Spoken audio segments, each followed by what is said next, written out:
Boa tarde e bem-vindos uma vez mais ao Check-in Tourism, o podcast e o vodcast da Escola de Hotelaria e Turismo do Porto. Hoje que é um enorme gosto que tenho comigo aqui a Carla Brites, que é nossa antiga aluna, mas também nossa formadora. Carla, muito obrigado por esta disponibilidade em private joke mais uma vez. Muito obrigado pela tua disponibilidade e, como habitualmente, eu perguntava-te se te lembras de algum momento mais engraçado, mais caricato, mais diferente durante a tua passagem na HTP, mas enquanto aluna. Antes de mais, olá e obrigada pelo convite outra vez. Obrigado.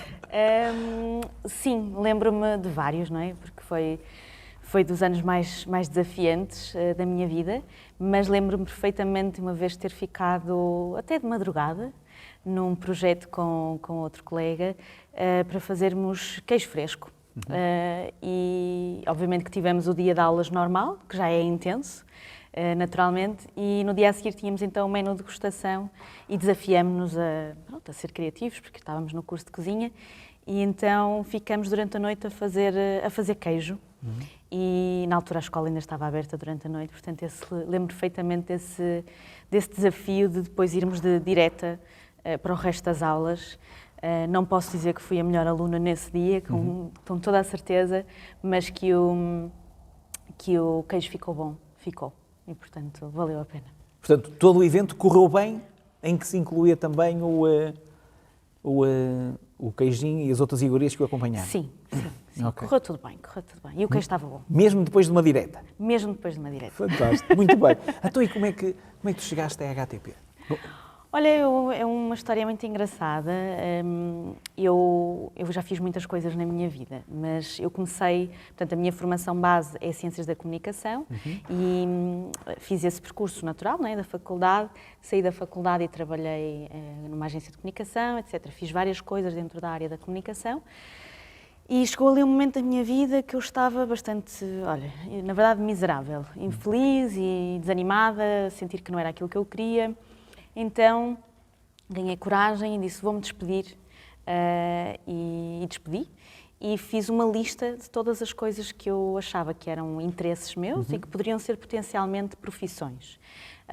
E, portanto, sei lá, comecei por, conto muitas vezes isto aos meus alunos, comecei por cabeleireira, depois fui para a área da moda, na área da fotografia, do styling, e no fundo, bem lá no fundo da lista, estava a cozinha. E eu deixei mesmo para o último, porque eu vi em mim um receio grande de aceitar este caminho. E porquê era? Porque era esse receio? Eram outros tempos, não foi assim há tanto tempo, mas havia uma percepção geral de que a cozinha não era uma área tão prestigiante. Sim. E eu sinto que havia uma expectativa da minha família, do contexto à minha volta, de que eu fosse por um determinado caminho. E, portanto, havia um receio natural de quem é jovem e imaturo, de que nós temos que responder às expectativas dos outros e não às nossas. Então, eu tinha sempre esse receio. Mas, felizmente, consegui percorrer a lista, chegar até à cozinha, fui bater à porta, como bati à porta do cabeleireiro e de outros sítios, bati à porta de um restaurante, trabalhei nesse restaurante umas semanas e pensei, ok, é isto que é para mim, o que acabou por me levar a vir fazer as provas. Não disse nada a ninguém, ninguém sabia, e só souberam quando eu entrei. Quando eu tinha o meu nome lá na lista, que eu vim aqui ver, é que eu contactei o resto da minha família para dizer entrei, e eles fizeram aquela cara de surpresa, choque, não sei, se calhar um bocadinho de desilusão, mas eu disse, ok, é isto que eu quero. E então vim parar à HTP assim, com coragem, com um sonho adiado, na verdade, e contra aquela coisa, contra tudo e contra todos. Sim. Mas lá entrei e foi incrível essa decisão. Por acaso, ainda há um bocadinho esse paradigma que acho que temos que ajudar a mudar, que mais importante do que dar resposta às expectativas, nomeadamente dos pais ou dos membros da família, é mesmo motivar, principalmente os jovens, mas jovens e adultos, já homens e mulheres feitas, a seguirem a sua paixão profissional e para serem pessoas felizes, não é? Porque estamos a trabalhar num local onde não gostamos de estar, estamos aí porque o paizinho ou a mãezinha disse, acho que Acho que não deve ser isso, pelo menos a minha modesta opinião, que devemos de recomendar. Mas muito bem, portanto, fico contente que realmente tenhas seguido a tua paixão e procurado. Sim. Muito bem. E não foi fácil, obviamente, não é? Não. Pelas reações que tu mencionaste, mas de qualquer das formas, a partir daí começaste a construir outra coisa. Sim, eu acho que, só voltando um bocadinho atrás, eu agora como formadora tenho o grande privilégio de estar do outro lado e já na minha altura, na minha turma, havia pessoas de várias faixas etárias. Sim. E a HTP tem esse lado muito bonito de ter não só muitas culturas, como muitas idades, e dos alunos mais inspiradores são aqueles que fazem esta mudança de carreira, não é? Sim, a mudança sim. de vida, como eu fiz na altura, porque é uma escolha consciente, não é? De abdicar do seu tempo, da sua vida, se calhar até da sua família, para estar aqui durante o tempo que for preciso para atingir esse sonho. Quando somos mais novos, estamos a seguir um caminho que nos é imposto, não deixa de ser uma escolha, mas acaba por ser um bocadinho mais imposto. Mas quando somos um bocadinho mais velhos já temos essa consciência do impacto dessa decisão e normalmente somos melhores alunos também. E também somos melhores professores depois para os outros alunos que estão connosco. Claro. Mas pronto, fiz só um paralelo porque achava que era mesmo importante. Claro que sim, e é importante mesmo essa questão, e já agora podemos partilhar com a nossa audiência. Nós temos aqui exemplo de, vou ver se não cometo nenhum engano, já tivemos aqui advogados, sim, médicos, arquitetos, engenheiros, profissionais da comunicação, que no fundo que optaram realmente por seguir a sua paixão, por escolher outro rumo. Muito bem. E diz-me uma coisa, depois da formação, assim, que desafio é que tu te lembras em termos profissionais, que tu te lembras, que te deu mais satisfação, que foi mais desafiante? Mas ainda dentro do percurso da HTP ou já depois? Sim, e não, ainda durante a HTP. Okay. Na realidade, sim. Eu por acaso, eu queria te perguntar, e obrigado, eu queria te perguntar, dentro da HTP, que momento é que tu te lembras assim com mais entusiasmo, digo eu? Eu lembro-me de tantos, como te disse, foi dos percursos das viagens mais bonitas que eu fiz, mais difíceis, mas mais bonitas. Mas lembro-me de uma coisa que me deixa com muito orgulho do percurso que fiz aqui, que foi, em conjunto com a minha turma, criarmos o Larica, o Larica Food Congress, que aconteceu aqui, onde estamos, exatamente neste auditório, entre muitos outros sítios, e foi o primeiro congresso de cozinheiros no Porto. E criámos esse evento, lembro perfeitamente ao decidirmos o nome Larica, porque tínhamos larica de mais, não é? Tínhamos aquela vontade de saber mais, de aprender mais, e por isso fizemos a questão de convidar todos aqueles que eram inspirações para nós como futuros cozinheiros, para subir a este palco e partilharem connosco as suas aprendizagens. Só assim uma nota paralela. Como estive a organizar, não aprendi nada e não vi nada, andei o dia todo a correr de um lado para o outro, mas trouxe muita gratificação fazer esse evento e sentir não só a escola como outros elementos, porque era um evento aberto, outros elementos do Porto, da comunidade vieram até aqui, outras pessoas de outros lados do país, portanto acho que foi dos momentos mais marcantes do meu percurso como aluna aqui. E tenho muito orgulho desse momento e da minha turma e de tudo o que fizemos em conjunto. Portanto, foi um evento que organizaste, que vocês organizaram aqui, e teve um impacto não só a nível da comunidade escolar, mas também com toda a comunidade, ou de grande parte da comunidade portuense, específica do setor, não é? Sim. Muito bem. E eu, entretanto, lembrei-me de outra coisa. Então. Com base em informações passadas, tu também tiveste a oportunidade de representar a HTP num concurso internacional. Sim. Podes partilhar um bocadinho como é que foi essa experiência? Claro. Eu, durante o meu percurso na escola, eu decidi, tinha na cabeça, não é? Já mais velha, já com um foco, um objetivo, eu sou essa pessoa, do planeamento, de ter um objetivo. Eu tinha dito a mim própria que eu ia fazer o máximo de coisas possível para poder tirar o máximo de experiências no pouco tempo que eu tinha para aprender. Então eu dispunha-me a tudo. E fiz vários fiz show cookings, workshops, etc. Mas tive o grande privilégio de ser selecionada em conjunto com outra colega minha, a Teresa, para representarmos a escola num concurso em Itália, em Bari. E fomos com o chefe Delfim. E esse momento foi incrível, não só a valorização, não é, da escola, como a responsabilidade de levar o nome da escola... Uma escola e um país? E um país, com certeza. Atrás de nós, para esse lugar maravilhoso que é a Itália, não é?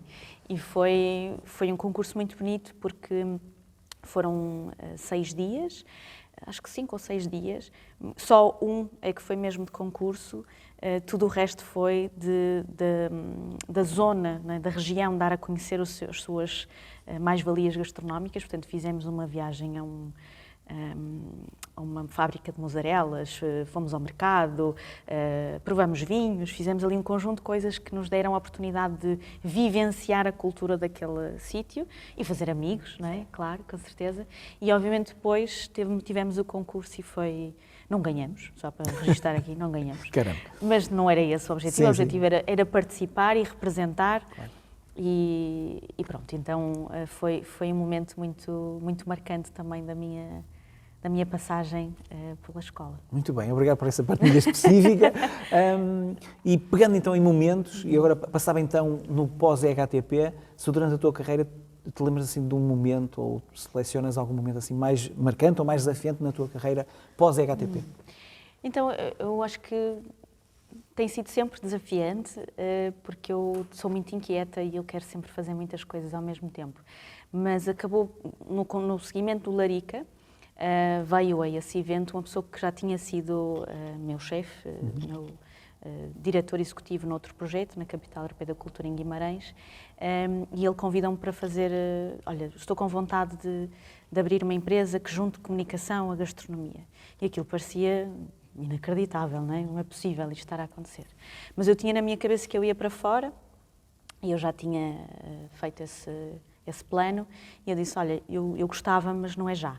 Então eu fui para fora, fui para Estocolmo, para um restaurante Estrela Michelin, e eu tive uma experiência inacreditável de estágio. Fui com o meu chefe aos Estados Unidos, fiz parte de todos os processos da criação de menus, fiquei chefe de partida logo no início do processo. Portanto, tive uma experiência maravilhosa.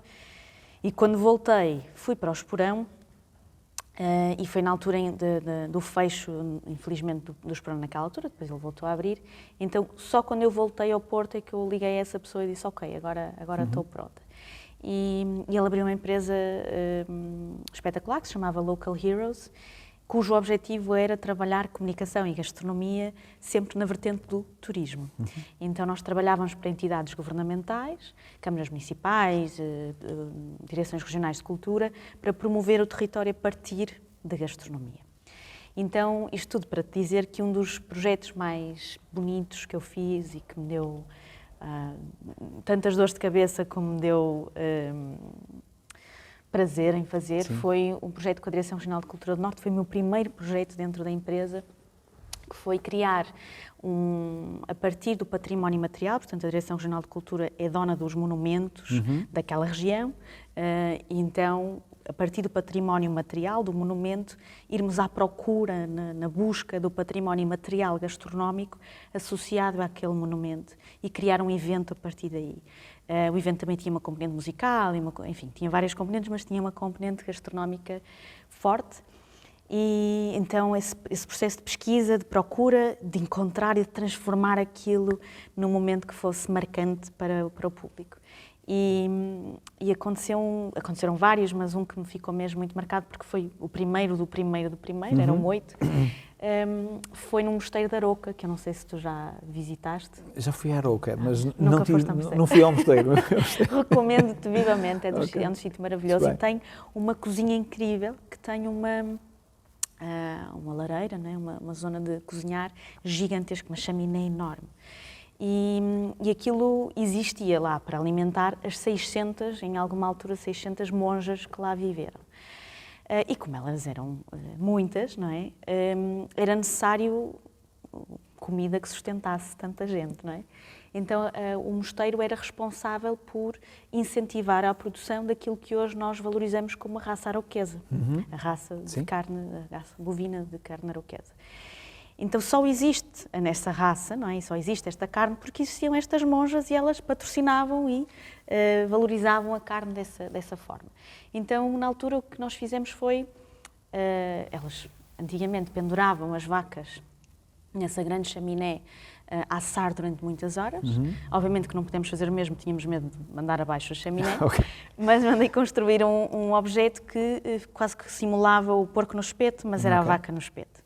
Então convidamos o chefe Marco Gomes, ele até aqui do restaurante Oficina, e aquela meia vaca ficou ali a assar durante várias horas, a ser besuntada com as ervas da região, do monte que nós tínhamos apanhado no dia anterior, e fizemos vários petiscos, então aquele cheirinho ficou durante horas e horas e horas no mosteiro, até à hora do almoço, em que as pessoas entraram na cozinha e puderam então degustar, não só visualmente como os pratos. E lembro-me perfeitamente de sentir a Carla, há uns anos atrás, dizer, ok, estou a fazer a coisa certa no sítio certo, porque estou a juntar aquilo que são as minhas duas grandes paixões, que é comunicar e estar com pessoas e fazê-las sentir-se bem, com a comida, que é a coisa que mais me dá prazer, e não só a comida, mas a gastronomia, a parte cultural, a gastronomia política, não é? Portanto, é tudo o que isto significa, que é a nossa história, que é o nosso futuro e as nossas escolhas atuais. Portanto, lembro, estou a reviver esse momento, agora a contar-te e a sentir... A reviver a emoção? Sim. o prazer que me deu e o gosto que me deu fazer isso. Portanto, foi um momento muito, muito bonito. Podia estar aqui. Sim. Felizmente, muitas horas a contar ainda bem. Não, mas é bom, eu acho que certamente passaste um bocadinho, se calhar, aquilo que nós todos devemos procurar, que é uma satisfação máxima no trabalho que estamos a desempenhar. Gostar onde estamos e gostar do que estamos a fazer. Sem dúvida, sem dúvida. Muito bem. E então, após esse percurso todo, não é? Eu agora perguntava-te, perante a tua experiência como profissional, como formador e como também ex-aluna, a que tipo de perfil de pessoa é que tu recomendarias um curso ou uma carreira no setor do turismo, mais especificamente em cozinha? Olha, eu acho que estar na área da cozinha, em primeiro lugar, e não menos óbvio, é gostar de comer. Mais até do que gostar de cozinhar, é gostar de comer, do prazer que dá a comer, dos sabores que dá, que nos dão prazer. Eu lembro perfeitamente da primeira aula com o chefe Delfim, ele dizer que a primeira regra de um cozinheiro é provar. Provar.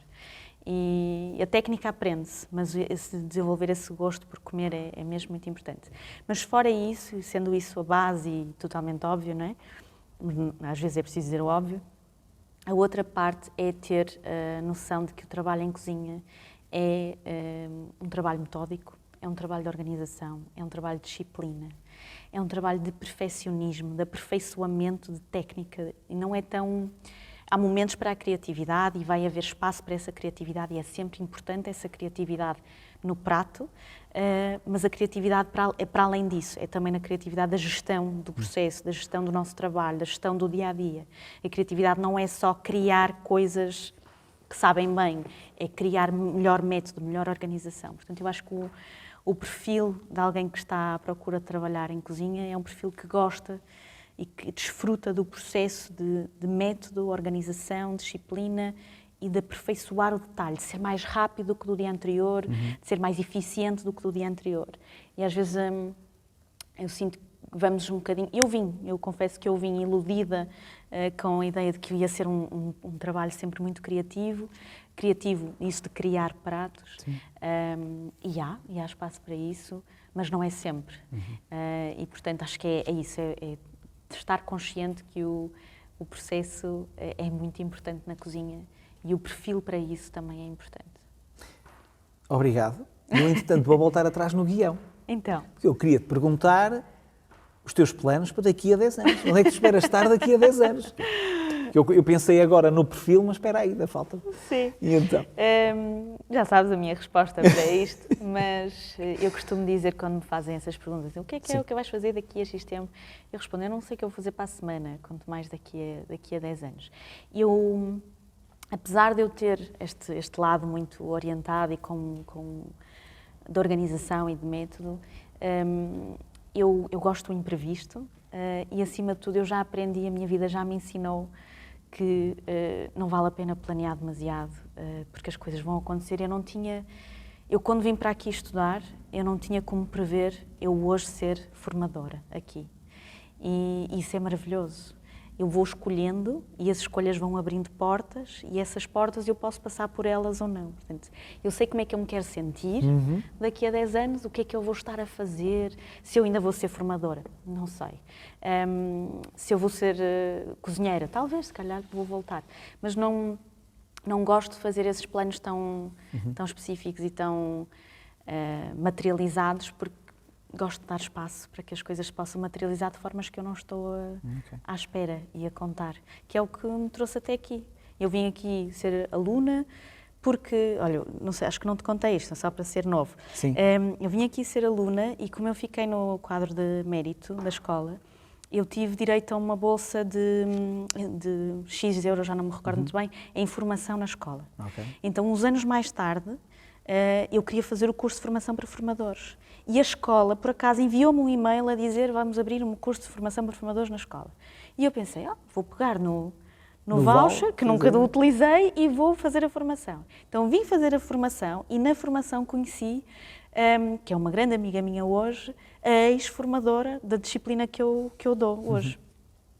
E, portanto, conhecia, ficamos amigas e muito tempo mais tarde é que surgiu a oportunidade de eu ser convidada para vir para dar formação. Portanto, não tinha como prever isso. E hoje estar aqui é das coisas que mais me enche o coração. Sinto uma grande responsabilidade e uma grande honra, ao mesmo tempo, de poder estar do outro lado, porque eu sei o que é estar ali, eu sei o que é estar aquelas 8 horas, tentar focar em tudo, a querer aprender o máximo, o corpo dói, a cabeça dói, os olhos não abrem. É muito pesado, estou a criar um cenário terrível, mas é muito bonito ao mesmo tempo, mas é cansativo, é duro, é muito exigente. É exigente para o nosso bem, não é? Para o nosso bem enquanto profissionais. Então eu sei o que é estar ali e é bom estar do outro lado e perceber como é que eu posso facilitar essa experiência como eu gostaria que fizessem comigo e que fizeram também comigo, muitos formadores. Portanto, é um privilégio muito grande agora estar aqui. Portanto, se eu poderia prever, não posso, não é? Mas gostava de sentir, há 10 anos atrás, gostava de dizer assim, ok, eu daqui a 10 anos gostava de me sentir em paz e feliz e honrada e motivada no meu trabalho. Muito bem. Já aconteceu. E por costas de surpresa, eu vou embaralhar mais uma vez o guião, está bem? E agora vou para o fim e depois volto para o meio. E até porque disseste isto da exigência. Eu perguntava-te se e porque é que tu recomendarias a EHTP para alguém que quer seguir um curso de cozinha? Olha, eu recomendo, não é recomendável, eu recomendo, quando falam comigo, eu recomendo sempre a EHTP e eu recomendo por 2 motivos.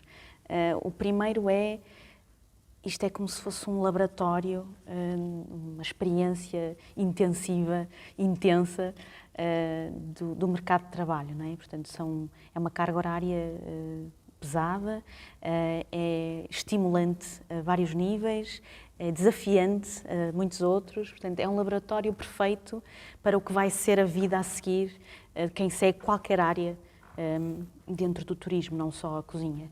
E é um lugar seguro, ao mesmo tempo, esse laboratório, porque os formadores estão aqui para apoiar, a direção, a administração, toda a gente está aqui para apoiar os alunos a fazer este percurso. Portanto, é um lugar seguro para, vou brincar, para nos espatifarmos todos, para errar, não é? Para errar e para podermos aprender com esses erros. Porque o objetivo de todos os envolvidos na escola é que os alunos saiam mais fortes do que ao que entraram. E, portanto, é o lugar seguro para o fazer. Em segundo lugar, pessoas. As pessoas são a base do turismo, é por isso que nós trabalhamos na área porque existem pessoas, não é? Somos pessoas, mas isto de criarmos esta rede, este networking, os nossos colegas de turma vão ser nossos colegas de trabalho, possivelmente, vão ser pessoas com quem se calhar vamos criar negócios, os nossos formadores vão ser consultores do nosso futuro empreendimento profissional, e isto não se extingue. Eu hoje já sou aqui formadora, e eu ainda recorro e ainda falo e ainda tenho uma boa ligação com os meus formadores quando eu era aqui aluna. Portanto, é criar essa rede que se começa a espalhar e onde nós podemos nos agarrar em vários momentos na nossa vida profissional. Fora, obviamente, as pessoas, a qualidade dessas pessoas, não é? Como formadores, os próprios colegas são recursos maravilhosos para o nosso futuro. Portanto, vir para a EHTP traz-nos isto, traz o espaço seguro e certo para testarmos, para errarmos, para aprendermos, junto das pessoas que vão ser fundamentais no nosso futuro profissional. Muito bem. E para terminar, agora, a outra pergunta, e em termos de evolução da cozinha e da culinária, da gastronomia genericamente, que tipo de evolução é que vês a acontecer nos próximos 10 anos? Pegando outra vez a mesma referência temporal. Olha, eu sinto que eu não sou a melhor pessoa para responder a esta pergunta, mas vou responder como uma leiga interessada no assunto e que vive diariamente esta realidade. Eu sinto que já está a acontecer. Está a acontecer os restaurantes que estão a voltar às suas raízes, já está a acontecer há algum tempo, os que vão privilegiar sempre o produto e que vão estar muito conscientes da sustentabilidade, do caminho que temos que fazer para estarmos em uníssono com a natureza, e que vão limpar-se de estratégias e vão ser o mais puros possível, e depois os que vão apostar nessas estratégias para valorizar o que vai acontecer no futuro, as tendências do futuro, não é? Portanto, vamos ter a inteligência artificial a ocupar um espaço diferente, a ser uma ferramenta de utilização diária, e vamos ter que saber viver com ela e saber aprender com ela, e portanto acredito que vai haver, eu acho que acredito isto como acredito no resto das coisas do mundo, não é? Alguma polarização que vai trazer abordagens totalmente distintas para o mesmo assunto. Por isso acho que isto é a minha visão, a minha futurologia, não é? Mas acredito que isto vai acontecer. Muito bem. Daqui a 10 anos depois fazemos um novo episódio, tipo para fazer um ponto de situação, Exato. Para verificar. Muito bem. Carla, muito obrigado mais uma vez pela tua disponibilidade e a todos os que nos acompanharam ou vão acompanhar neste episódio, vemos no próximo. Até breve.